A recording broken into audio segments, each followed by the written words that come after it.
আজ বলবো সারদা মায়ের অলৌকিক দর্শনের কিছু কথা। বিয়ের পর ঠাকুর শ্রীরামকৃষ্ণ দক্ষিণেশ্বরে ফিরে গেলেন। সারদা মাও গেলেন জয়রাম বাটিতে। স্নেহময়ী মায়ের যত্নে ও পল্লী সৌন্দর্যের মধ্যে সারদা মা আপনভাবে গড়ে উঠতে লাগল।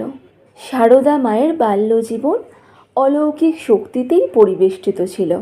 ছেলেবেলায় গলা সমান জলে নেবে গরুর জন্য দলা ঘাস কাটার সময় দেখত এক সমবয়সী মেয়ে ঘাস কেটে দিচ্ছে।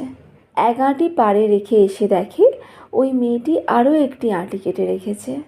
এই প্রসঙ্গে তিনি বলতেন, ছেলেবেলায় দেখতুম আমারই মতো মেয়ে সর্বদা আমার সঙ্গে সঙ্গে থেকে আমার সকল কাজে সহায়তা করত, আমার সঙ্গে আমোদ আহ্লাদ করত, কিন্তু অন্য লোক এলেই আর তাকে দেখতে পেতুম না।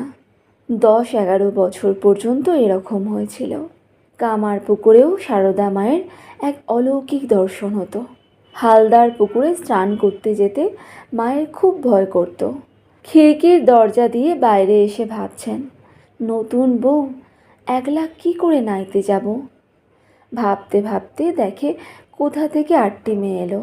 মা সারদাও অমনি নির্ভয়ে রাস্তায় নেমে পড়ল। মেয়েদের 4 জন আগে ও বাকি 4 জন পিছনে।